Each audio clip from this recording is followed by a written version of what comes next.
Welcome, welcome, welcome to Empowered Women in Business International Radio. I'm your host, Nicole Mosby Taylor, also known as Taylor K on the mic. And what a pleasure to have each and every one of you join us this evening. Thank you so much for choosing part of EWBI tonight. We have a special show for you planned. I'm not going to tell you who's on here yet, but let me just tell you, he is phenomenal, and you don't want to miss this show. So I'm just go to the day. I'm having a little technical difficulties here today. So if you just with me, I'm going to go to our quote. And our quote, this is Black History Month. So what a how appropriate it is for me to have a quote from Rosa Parks, if I can bring it up. Let's see. My devices just want to show off today, but let me just type it in real quick. So, how is everybody doing out there? I hope amazing. Hi, Nicole. I see Nicole Bennett joined us this evening. So my quote today is, "You must never be fearful about what you are doing when it is right," by Rosa Parks. You must never be fearful about what you are doing when it is right, by Rosa Parks. Isn't that amazing? Sometimes you just have to stand up for what you believe in, no matter what cost, whether it cost you, losing a job, losing friends. But it's important for us to be able to stand up for what we believe in. So that you'll see why this quote is so important, because we have none other than Dr. Tyrone Powers on the show this evening. So we're going to bring him on. Good evening, Dr. Powers. Good evening. Glad to be with you. Thanks for the opportunity. I appreciate it. Yes, we are so glad to have you on again, and hopefully we'll make this real quick so you can go take care of what you got to take care of. Yeah, fighting this COVID, but I'm glad to be here. I'm glad to be alive, and I know I'll get past this too, because we all are very resilient people. Yes, and you look good, so you don't look like you're sick. Oh, good. Thank you very much. So, could you tell our viewers a little bit about yourself this evening? Absolutely. I was born and reared in Baltimore. Was a Maryland State Trooper for a number of years and a special agent with the FBI, working a little bit of everything: counterintelligence, foreign counterintelligence, terrorism, organized crime, white collar crime. Worked undercover in drug organizations.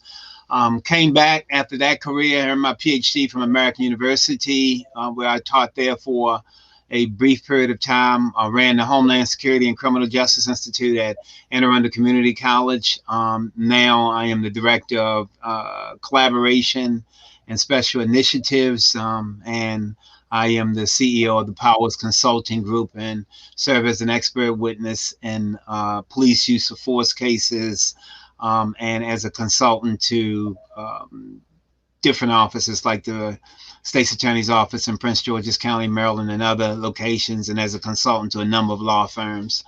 And I'm teaching now at EWBI State University, which is interesting because you started with the Rosa Parks quote, and my students now, we're reading one of the most powerful books I can say that explain what Black women had to overcome, is called At the Dark End of the Street. And my students who were unfamiliar with the complete history of Rosa Parks had kind of relegated her to the Montgomery bus boycott. But in The Dark End of the Street, what it explains, it tells her entire story about how she was doing that work, dealing with women who were being sexually assaulted, who were being raped, who were being harmed. She was doing that work way before she ever went to the NAACP, way before she ever participated with Dr. King in the Montgomery bus boycott. She had an entire life of service, of helping women, Black women, before any of that occurred. And the students, the young students who had never known this, are remarkably engaged now, and so they just had never heard this. And all their education from K through 12, and now in higher education, they had never heard the story of her, and they had never heard the story of these Black women that are the subject of At the Dark End of the Street, which is it's a hard read only because it's so graphic about how they were abused and what they had to go through and the trials and what the court did to them. But it's the students find it enlightening because it shows what these women overcame, to overcome these horrific situations that they had to deal with. And Rosa Parks is at the center of that, things that people didn't even know about. Wow, that's amazing. I didn't know about that, but I will check out that book. It's a powerful, it's a hard read. It's gonna make you cry. It's gonna make you angry. It's factual. It's once you start reading it, you're not going to want to put it down, but it is going to be. It's going to be. It's difficult to read because it's so graphic, but it's every class I've taught, whether it was at EWBI or any place else, I always introduce this book, At the Dark End of the Street, and everyone who read the stories, and especially the Black women, say this should be mandatory reading for everyone, K through 12, because it would help us understand what we've overcome, and it would help the issues we have with self-esteem and self-concept. Because if these women can endure this, there's certain things that we shouldn't settle for now, shouldn't allow for now, even if we're just doing it for the sake of these women who went through so much so that we wouldn't have to. Right. Wow. That's amazing. I can't wait to get it. When I get Uh, offline, I have to order 2 books. That is one of them. And the next one is, can you guess? So tell us a little bit about your book. Yeah, my book is Eyes to My Soul: The Rise or Decline of a Black FBI Agent, and it's a biography of my life. When I went into the FBI, there was a lot of pushback with me joining the FBI because of its antagonistic relationship with the Black community historically, what they've done. What people are even seeing that more now with the movie like Judas and the Black Messiah, how the FBI was detrimental to the Black community. So I received a lot of pushback. And so what this book details is how I came to that decision growing up here in Baltimore City. It's intimate details about my family and the things that made us stronger and better, even though some of the writing were extremely difficult. I had to talk about in detail the rape of my sister by our father, our biological father. I had to get her permission to write about that. But the good thing about writing about that, as an aside, is that it allowed me to travel this country and outside this country, from Cuba to Bermuda and around the world, and address an issue that was rarely talked about. I went to a church in Tennessee where the pastor explained to me it was a mega church, and I won't name it for the reasons that I'm about to put forward, and that is because the pastor told me 70% of the Black women in that church had been molested at some point in their life, and it was psychologically impacting them. So I didn't write the book to focus on that, but because I talked about that, it's put me in front of audiences around the world to talk about those issues, as well as the work I did with the FBI, the things that happened in our community, the exploitation of our community, the drugs, the impact that drugs and alcohol have had in our community, because I learned that from the inside. So despite all the pushback that people didn't want me to go into the agency, I think that it was God ordained, because what it has done is taught me so much. I learned so much about our history and what has happened to us, which was intentional in terms of setting us back. And so I write about all of that. And the rise or decline is because initially, obviously, you're going into the FBI. It's considered the number one law enforcement agency in the world. So, you know, you're leaving the streets of Baltimore. We grew up in relatively what you would call poverty, and now you're rising up, and now you're gone from the ghetto streets of Baltimore to the FBI. But in the end, because of what I witnessed within that organization and the things that I learned, I don't know whether it was a rise or a decline. So I leave that up to the reader to discern as I go through the different parts of my life, and and also it's the different parts of my careers with the state police and the FBI and post that. Right, because the so with the FBI, you speak about in your book, you speak a little bit about the racism that you had to overcome during your time there. Yeah, you know, when I was in the academy, and I write about this in the book, I was, you know, we stayed in the dorm. You get trained at Quantico, Virginia, and in my dorm room, you know, guys came in the room dressed as Klansmen. I mean, you're in the FBI academy, and the FBI, remember, is responsible for investigate civil rights violations, and I guess they thought it was a joke, but I write about it in the book. I've actually had the opportunity to testify with Maxine Waters before Congress about some of these things too that have occurred in that agency. It's an agency that was headed, obviously, for all of his life, J. Edgar Hoover, that did not want women or blacks or any people of color to be a part of that organization, and they were forced in a position to allow blacks in. And but it didn't mean that they had to allow you in, but it didn't mean they accepted you. And so I had to deal with those particular issues. And then, like I said, the flip side of that is that I learned about how they actually propagated some of the division in our community. Many people, I knew prior to going in, because I had an undergraduate degree from Coppin State University. I knew about COINTELPRO, which is the counterintelligence program directed at the black community, intentionally designed to prevent black leadership, to disrupt black organizations. The FBI poisoned the food for the Breakfast for Children program, so the parents would become angry at the Black Panther Party. They actually poisoned children. But I was actually see these documents firsthand while I was in there. So it wasn't any philosophical, theoretical conspiracy theory, because now I was in the agency with these documents in front of me, where it was talking about where I was seeing that the agency that I was sitting at the desk reading these actual documents. And it's just a powerful statement, because if you look at some of the things that are happening in our community today, they're not just happenstance. True, some of us have fallen for the tricks and the traps, but somebody set the traps. And what I was able to learn during my time with that agency is that they were very good at doing that, and then providing the escape mechanisms. For example, you know, a city like Baltimore, we have 2,000 liquor stores. We have more liquor stores in Baltimore City than they have in 38 states. And no other community who were not people of color would allow that. I mean, even if we're not judging people for their behavior, you don't need to have 2,000 liquor stores in a 94 square miles, which is Baltimore City. That makes no sense whatsoever. What you're doing is having children walk by liquor stores to go to school, walk by liquor stores to go to church. You are psychologically impacting their thinking, because that's what they're seeing on a regular basis. And even without that's detrimental. So those things are intentional.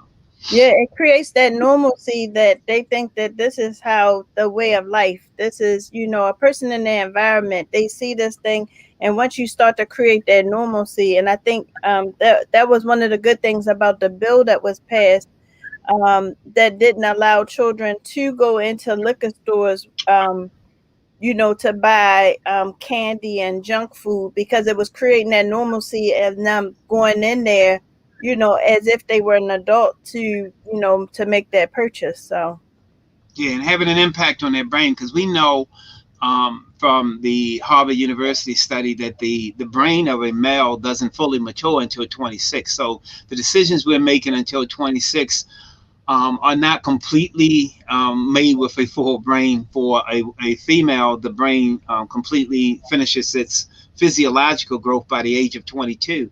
And so these young children who are being impressed by going into these stores in the liquor, it's their brain is still developing. That's why we came. That's the concept of arrested development. You can actually stop their natural development if you're throwing all this trauma or all of these other images into their head, and it has a major impact on them. And then we know too that all violent crime occurs within 500 feet of a liquor store, and the reason that occurs is because if I know that people like to drink, I know they like to escape their reality through a substance, then if I am selling drugs, I'm going to set up near that and give them an alternative. This is why you'll go down any street here and you'll see a McDonald's and then a Chick-fil-A, because what they discerned is people like fast food in this area. So I set up near people where people like fast food. If the liquor stores are there and I'm a drug dealer, I realize that people are trying to escape their reality through alcohol. So I give them an alternative. So the drug dealers set up within close proximity of the liquor stores. So we know, that's why we know that almost all violent crime occurs within 500 feet of a liquor store, because that's where the other violent behavior is taking place. When they remove those, for example, I live here in Baltimore, Maryland, and we had a liquor store outlet, a little strip mall that was only 2 blocks away from us. But when they destroyed that mall, and now BG&E have bought that territory, there's no one hanging out. Crime has gone down in the area. There's no one hanging out. There's no drug dealing. So just by removing that from this area, it automatically reduced crime. And now BGE owns it, so there's no reason for anybody to hang out there, because it's just a huge lot for the Baltimore Gas and Electric. So we know there are some solutions that can be put in place to deal with that, but we also have to understand, as you clearly indicated, the psychological impact of not addressing these issues, the psychological impact it has on our children. They're dealing with trauma. Their brains are not fully developed, and it impacts their self-esteem, their self-concept. And it impacts what they think they can accomplish on a daily basis, what they see. We know young people learn from observation, participation, and demonstration. The last way they learn is a whole lot of conversation. So what they see is what they internalize. And if they're seeing traumatic events, they internalize that in a brain that is still developing. So that traumatic events become a permanent part of their thought process. But if we can put them in a position where they're not seeing that all the time, then they will allow their brains to advance in another direction. Unfortunately, again, my years in the FBI demonstrated clearly that some of these things are intentional. Well, that's what my next point was going to be. So ACEs, advanced childhood experiences, why don't more people know about it? Why isn't this an important factor when looking at crime, when looking at our children, and just this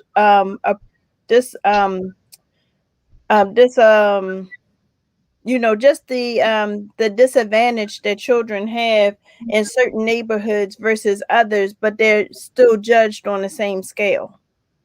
Yeah, because we don't articulate it enough. I mean, a program like your program here that brings out these issues, people may be learning it for the very first time. And if people are not taught it and they don't understand it, they see what they see, but they don't necessarily understand what they see. And that's the whole part and the foundation of education that all of our great leaders historically have talked about, from Sojourner Truth to Mary McLeod Bethune. People are not getting that, even in our school systems to an extent. People are not getting that. So like I said before, when I'm teaching the students at Bowie or at DePaul University where I taught, or where I'm lecturing in Jersey, or wherever or even at Yale Law School where I lectured there, when I begin to explain these things to people, they're hearing them for the first time. And these are technically people who are educated, but you still have to give them that information. And then when people have that information, they can come up with solutions. When I was in the FBI, they had a sign over the door down there. They said, superficial understanding can only lead to superficial solutions. In order to effectively change things, you got to have a full understanding. And I know the young people who I'm teaching now at Bowie in the race, crime, and gender classes, they fill up every semester now. The students love the course because they're learning some things for the first time. We were dealing with, and I know this is Your program is a woman's empowerment show, but some of the, and I want to share them with you in writing. Some of the things that the young ladies have written to me after we've had our discussions about things that they were dealing with in their personal lives that we were able to discuss in the midst of a class called Race, Class, Gender, and Criminal Justice. We talked about the intersectionality that Black women have to deal with race and gender. So they're dealing with that at the same time. And then if you're dealing with poverty, then you're dealing with the intersectionality of race, class, and gender. All three of those. And you're walking around with that burden on your back every single day. And they talked about the different things about, and these are young ladies talking about how it had impacted their esteem. And they said, Doc, I'm glad we had this conversation. And then they began to come forward with me. One young lady said that when she grew up in her household, there was so much domestic violence that when she first started dating, she didn't even take exception to her boyfriend hitting her because it became normalized. And we were able to change the thought process. We were able to, and then she wrote back to me, and I can show you the things they write to me. These are beautiful young ladies who are saying, you know what, I hadn't thought about it this way. I talked to them about some of the music that they listen to. I said, I understand you love the beat. I said, but you cannot consistently listen to music that calls you out of your name and not have it impact your esteem and your concept. And one of the young ladies wrote back to me, and she said, you're absolutely right. And she said, you know, I used to love the beat. She said, but Doc, since I've been taking your class, I can't enjoy it like I used to. She said, because now I recognize it. So to your question, we have to help them recognize it. We have to preach to them, but we have to teach them and help them recognize. We don't have to condemn them, because I never condemn in my class. If you beat people, they don't want to listen to you. If you teach people, then they want to listen to you. I don't condemn them for whatever experiences they've had gone through, whatever faults and flaws, like all of us have faults and flaws. I don't condemn them for that, but we teach, and I think it is changing lives. So I think that's what we have to do on a regular basis. Your program is part of that solution, and we just need more of it. Awesome. Thank you. Thank you for that. So also, as I was reading the summary for your book, it made mention, I want to just go back to the racism for a little bit before we continue on this route. But in the book, you made mention of them taking a picture of an ape and putting them on somebody's child's picture, one of your coworkers or your peers' picture in place of their face. Right. And in the FBI, these were other special agents who did this to a coworker who was also a special agent. And on the pictures that he had on his desk, another agent, a good friend of mine who's now retired, Prince Ross, who was a supervisor with me in the FBI, someone put a statue of an ape on his desk. And he kept it there because he said that he wanted to be clear those he was working with, not just those he was working against in terms of the cases we were investigating, but those he was working with, and he kept that on his desk. So this is an agency. Think about this too. The agency have less Black special agents now than it had 10 to 15 years ago. And they keep saying that, well, Blacks are not applying, they're not qualified, they have character issues, they can't. They have some background and some juvenile issues and all. And so, and part of that is trickery too. Think about that. I was telling a group of young people, I was saying that, look, marijuana has been made legal in so many states, but the federal government still listed as a Schedule 1 offense, which simply means that they treat marijuana just like it's heroin or cocaine. So when you use marijuana, this is what I say to the young people, you are locking yourself out of 700,000 federal jobs. So you have to make a decision whether a 20-minute high is worth a 20-year career at a 6-figure salary. And many of the young people say, well, I thought if it was legal. I said, no, it can be legal and still keep you out of a position. But they said, well, who tells us that? Because we hear legal, and this is what I mean by the development of the brain. They said, we hear legal and we think, okay, and then all of a sudden we go to get a federal job where we need a clearance, and we're locked out of 700,000 federal jobs that may pay $6 six figures or more because we thought because it was legal we were doing the right thing until someone said that to them. Then they said, okay, well, no, even if I like getting high, it ain't worth a 20-year career. It's not worth a 20-year career and a six-figure salary. You know what I mean? So once we provide that information too, and that's part of the racism, the systemic racism in the system that then the FBI used to say we can't hire more black agents. We have less black agents now than we had 10 or 15 years ago because they have character issues. They've used marijuana. They've used drugs. They've had these other issues, but we don't prepare our young people necessarily to go into these agencies. And then the systemic racism prepares them not to be able to go into the agencies. Right. What about so we understand that this is not just happening in the FBI. Right. No doubt. It's happening. So I just read an article about a young man in was it Kentucky? And basically the article was saying this young man just released information about to Black Lives Matter. So he was a black state trooper or officer, and he had released some information to Black Lives Matter, and so he was let go because of that. So my parallel I wanted to draw was to the Capitol and what recently happened at the Capitol, because how can you have what happened at the Capitol where we had deaths occur because of the negligence of the head of the Capitol Police, but he was able to retire. This gentleman released some information, nobody was hurt, but he was fired. You know, that difference. Yeah, there's a double standard, no doubt about it. And the racism, the systemic racism, clearly demonstrates that through different agencies, like you said, not just the FBI, but police agencies and others throughout the country. The only thing I would say, the only thing I would add to him is that he probably could have anticipated that. See, strategically, we have to be strategic because we're dealing, racism is real and there is a double standard. And until we fix that double standard, then we have to strategically negotiate or navigate it, in other words. So if that was his desire, there's some consequences and maybe the consequences was worth it. It's not right and it's not fair, but there's probably another way that he could have achieved the same goal. And the reason why I say that is because you can be a part of the solution, strategically assist. I'm trying to say this as best I can, strategically assist in getting information out without putting yourself at risk.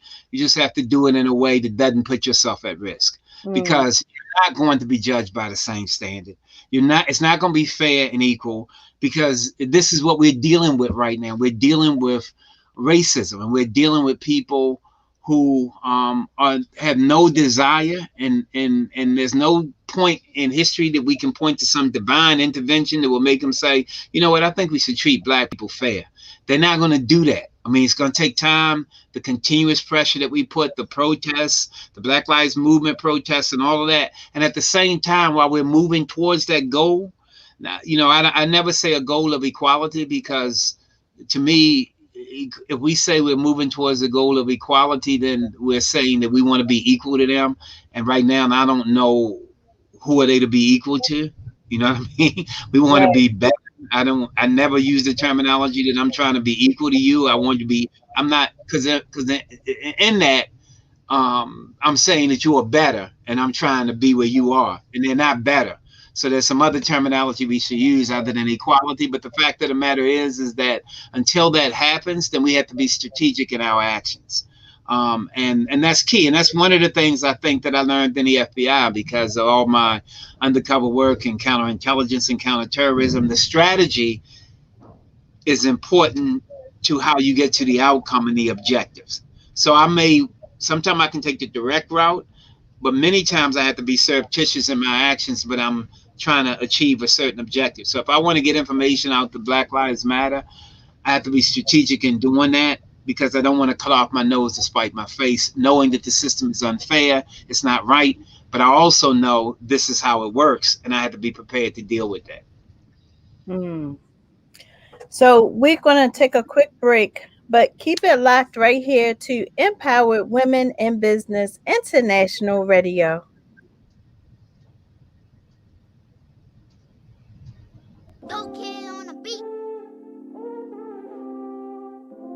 Welcome to the Housewives of Baltimore. I'm Lady T. Witt.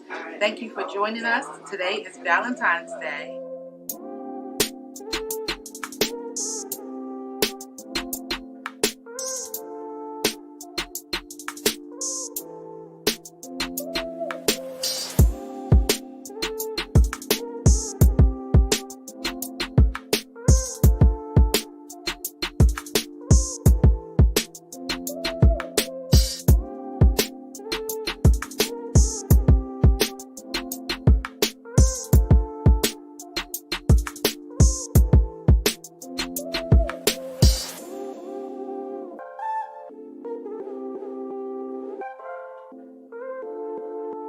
The Housewives of Baltimore. It's not just a salon, it's an experience.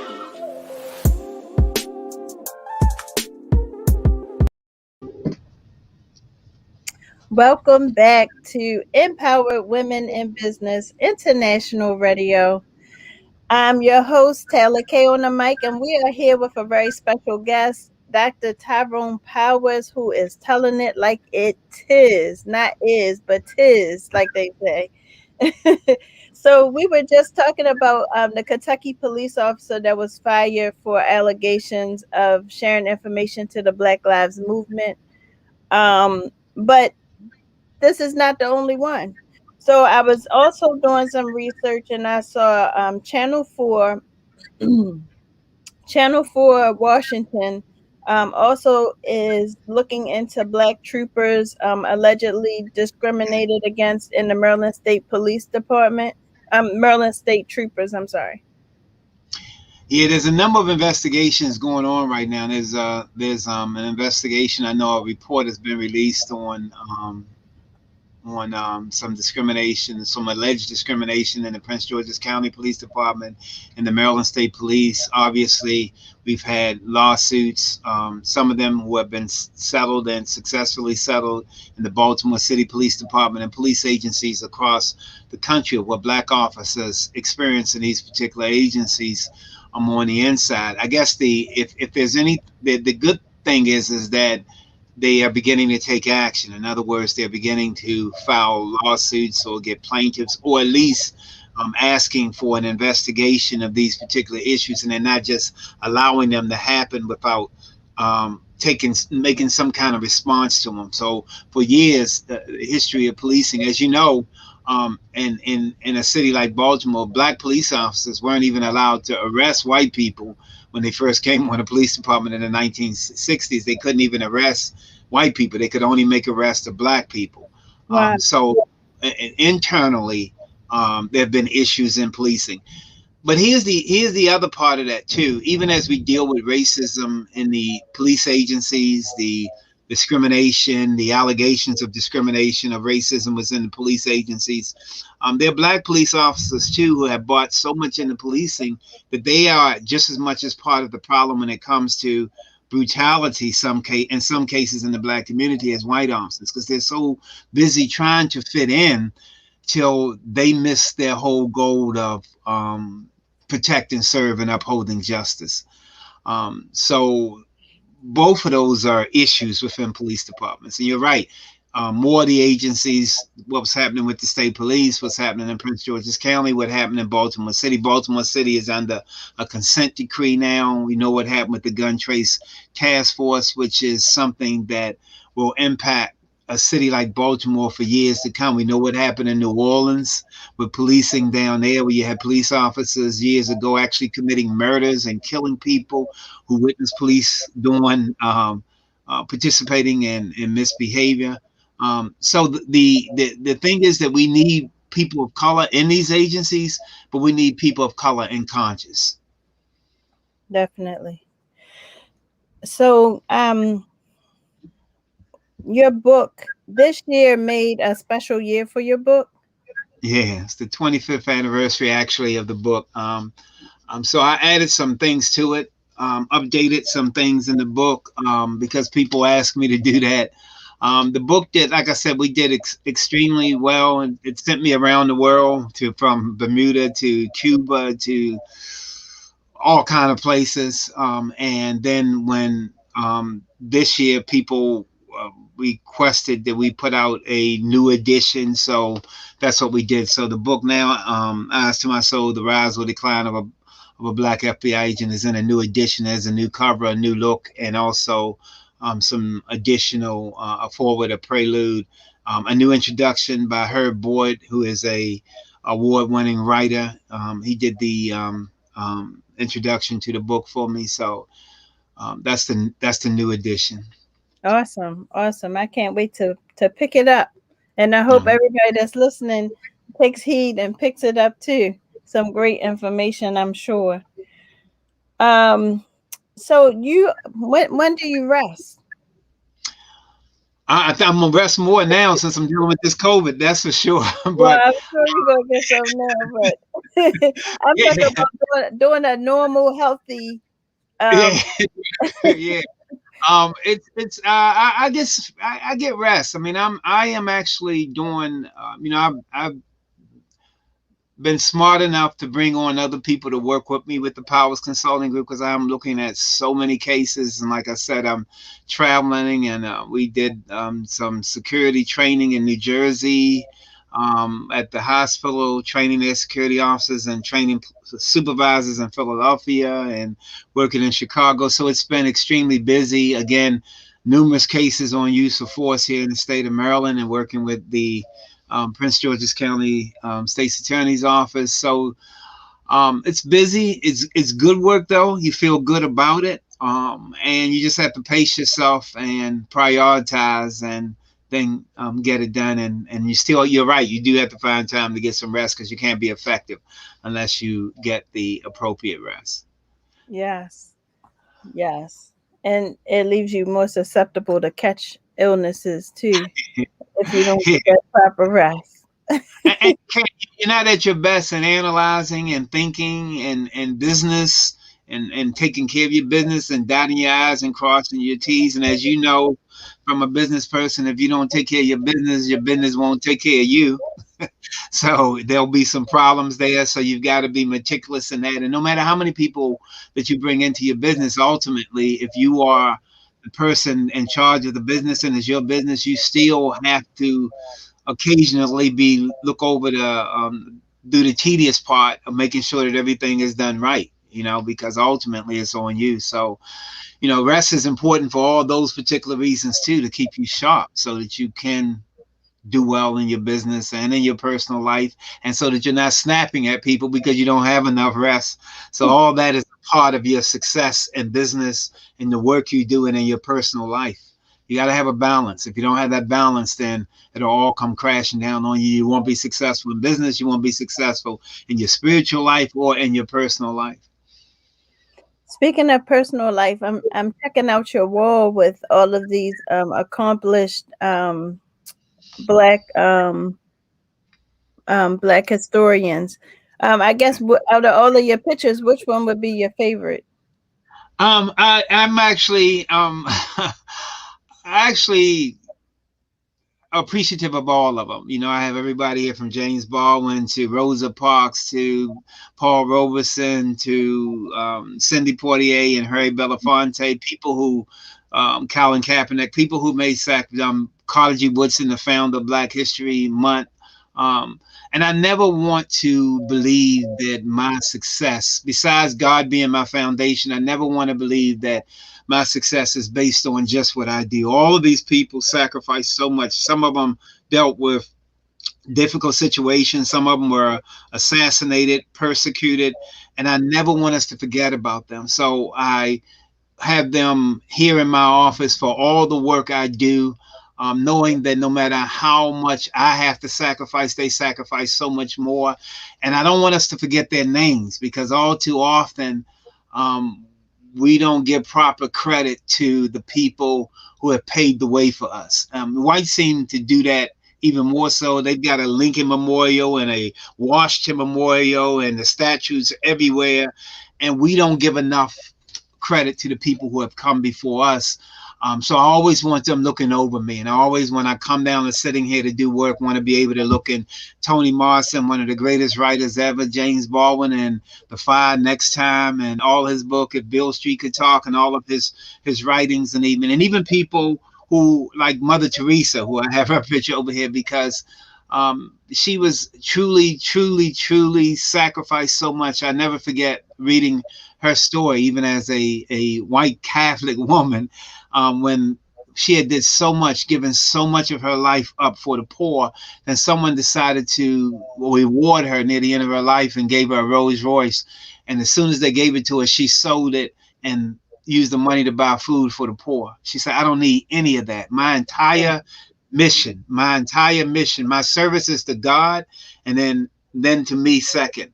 And that kind of dedication, I just want to keep in my head all the time, because if I keep that in my head, it keeps you humble. If you know, first and foremost, your service is to God. So everything else, every case I work on, every lecture I give, every group of students I talk to, and we can still get financially rewarded for the work we do. But first, if our service to God, and these people right here, they weren't getting a lot of money. They weren't wealthy, but they had a mission. And I always want to keep that at the forefront of my mind. I always want to remember what they gave up. And I don't really care whether they were Muslim or Christian or whatever they were.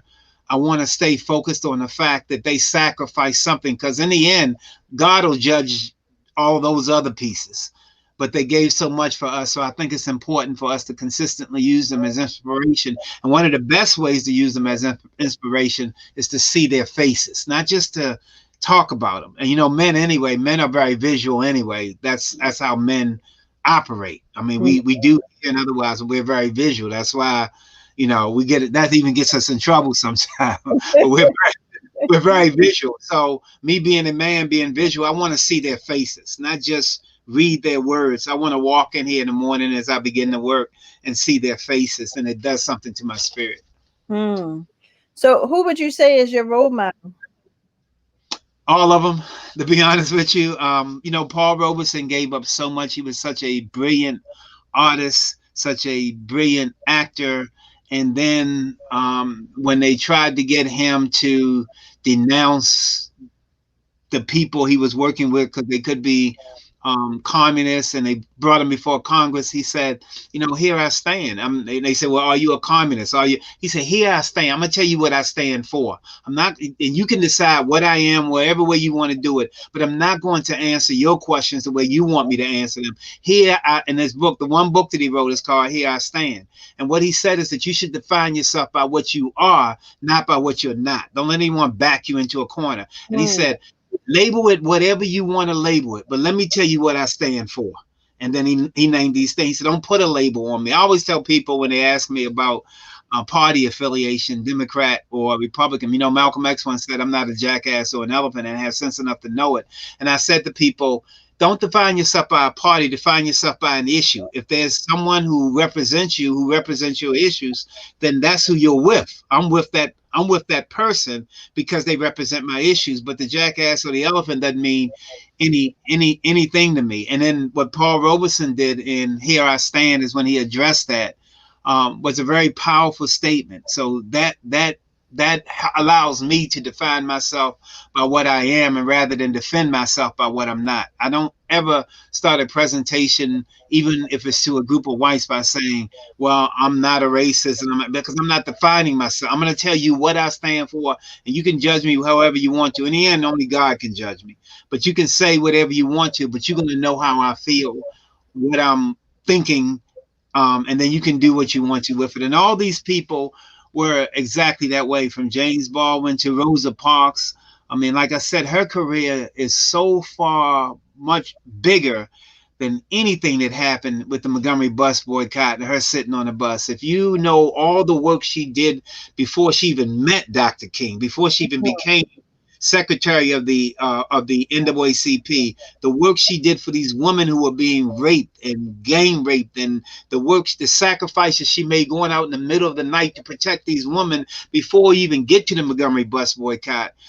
then that inspires me. Her mission, her purpose, and what she did with that, and what Toni Morrison did, and what her writing, the life she lived in that. All of these people inspire me. All of them are different and similar in their own way, and many of them suffered backlash from even people in their own communities, but it didn't change their behavior. When Booker T. Washington died, in his autopsy, they said he died from the black man's disease. In other words, there were blacks who were criticizing his method, and there were whites who was criticizing him because he was black, and he had to live in that vice in between them. And then later on, the student of Elijah Muhammad, Malcolm X, came along and said, never confuse the methods with the objectives. So if me and you, Nicole, have two different methods, as long as we have a positive objective, then we can do our own thing. So all of them have different methods in different ways, but all of them were willing to sacrifice. All of them were seeking justice. All of them were God inspired. All of them were in service of God, and then secondly, of service of something, however they define God. All of them did that. And as a result of that, that should keep all of us humble, because I mean, these are the people who are so important. And like I said, I have to see their face every morning as I sit down here to do my work.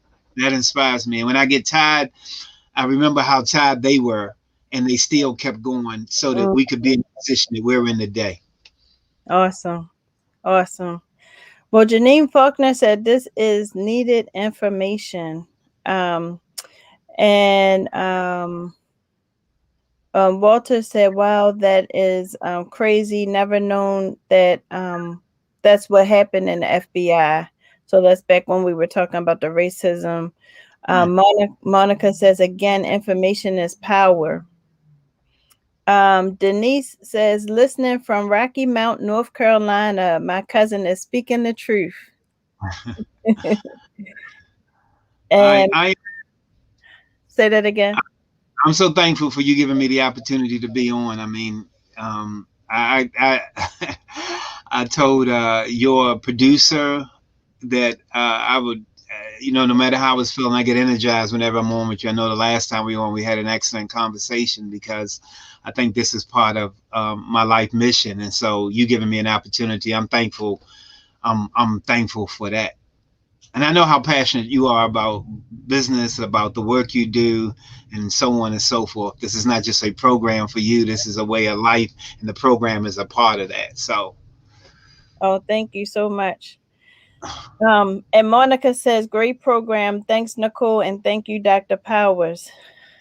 So they definitely get it. They hear what you're saying. And it's so important to get this word out. And, for us to read, honestly, I've been seeing a lot of TikToks and a lot of women doing the twerking. And I was like, if I see another woman twerking, and then even children, people encouraging children to twerk, how about let's see somebody reading a book? How about let's have a TikTok about us reading Black history books? Like we just have to change our mindset. Unfortunately, if I was on here doing having a comedian on here, and we're talking about something funny, well, I do have a comedian on here. People don't know. But if we was talking about, if I had a comedian on here talking about something funny, we'd probably have more of an audience, because it's like we run to entertainment, but we stay away from getting that positive information that we need to help us to move to the next level. And go ahead.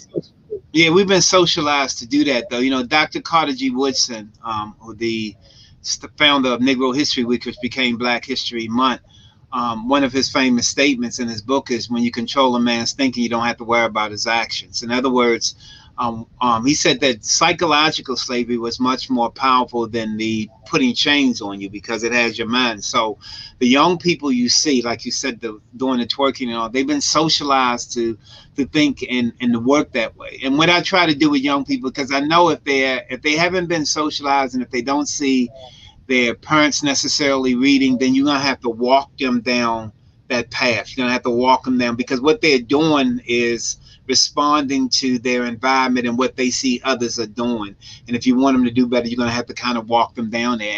And that's the whole philosophy behind Black History Month. I was up at Kane University in New Jersey giving a presentation, and this is to a majority white audience there.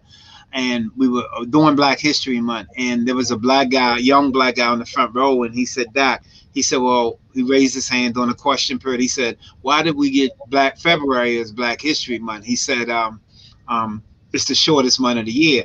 And I put up a picture of Dr. Carter G. Woodson on the screen. I said, do you know who that is?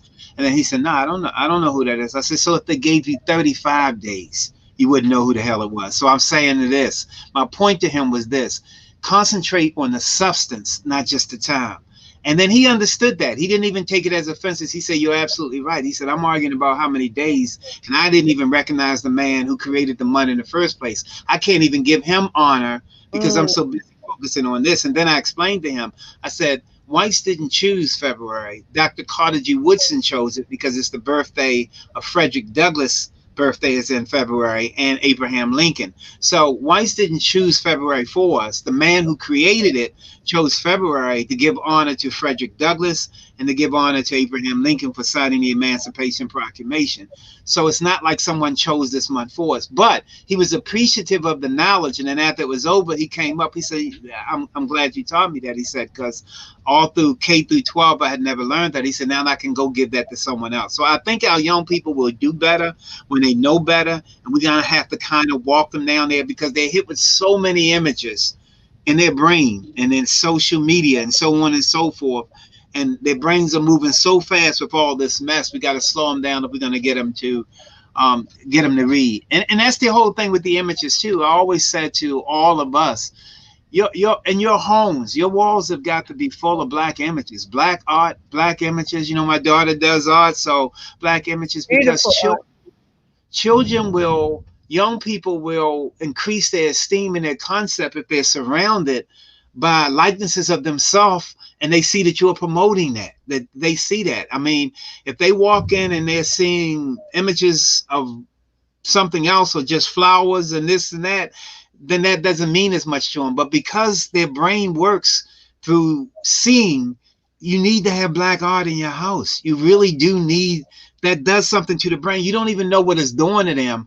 But when they are older, they will remember my mother having that beautiful Black art in my walls in my entire house are all full with Black art, whether it's Alvin Ailey dancers or whatever else. But they see that. They see it. And that's how my daughter got into doing Black art. That's how my son's bedroom is full with great pictures like the pictures I have here and great sayings and so on and so forth. Because even if he's not thinking about it, when he gets up in the morning, if he's seeing something like that, psychologically it impacts him. So you don't have to yell it at him all the time. They just has to be a part of their existence. And unfortunately, what's part of their existence is the social media thing. So you have to counter that so that when they're in your space, they're seeing something different. They're seeing this every day and feeling it every day. And they will internalize it, even if they don't know they are internalizing it. Wow, that's awesome. So my husband said, great show. And Janine Faulkner said, could you put that up one more time? Thanks for the gems and information, learning a lot. So as our show comes to a close, is there anything that you would like to close us out with saying? Just, you know what, I just don't want us to be pessimistic about, I know things are difficult in our communities. We're dealing with all kind of issues, the race issue and certainly the intersectionality of racism and sexism and misogynistic behavior. Domestic violence cases have skyrocketed since COVID-19. We need to discuss that. The suicide rate among Black children aged 5 to 12 have doubled. Think about this. How do you get to 5 years old and decide to commit suicide? Have doubled for Black children. This is for Black children. The suicide rate, ages 5 to 12. Now, we never talk about suicide on the news because nobody cares about us killing ourselves. the violence that they see impact the economy. But if you go in your house and kill yourself, think about that, between the age of 5 and 12. So we have young people who just came out of the womb 5 years ago, already deciding by 5 to 12 that it's not worth being here. So we've got to look at those things, even if other people are not talking about them, so we can develop strategies to change that. We don't have to be pessimistic. We can be optimistic, but we have to be optimistic with work and service. So that's all I would. The sad thing is, I work with youth, and I tell people about this is not just something new. This has been going on. The young ladies that I work with, you'd be so surprised at how many of them have had those suicidal thoughts, and we've had to get them help. But you'll be surprised at how many people know the work that I do, but don't reach in their pocket to support an organization that's doing the work, that's stopping these children from having these type of thoughts, that's helping to change their trajectory. Like, what can we do as people to get people to support other our Black people?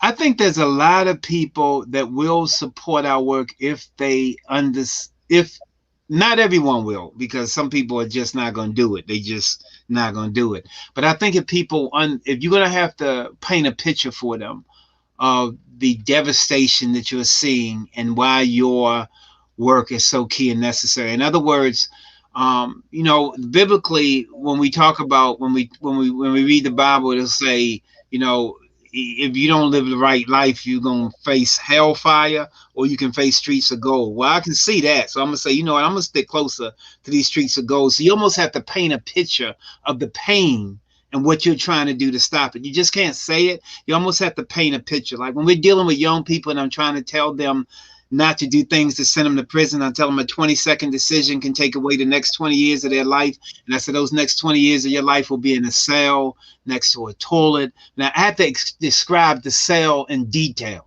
So you almost have to paint a picture for people so they feel it, not just hear it. And then they will say, you know what, I do want to help you with that. But that's how you're going to have to be that vivid. You have to paint, you have to be an artist about the devastation of the pain that you're seeing in these children and the work you're trying to do. And then when people hear those stories, you're going to have to highlight those stories with those young people, and then people will give. But they've got to feel it. And the only way they can feel it is for us to paint a picture. We have to be artistic in our conversation about the devastation that we're dealing with. Thank you, Dr. Powers. Great show. Thank you. Thank you for having me on, and I look forward to being on with you again at some point in the future. Oh, I'm going to call. And I'm going to show up because I'm scared of you.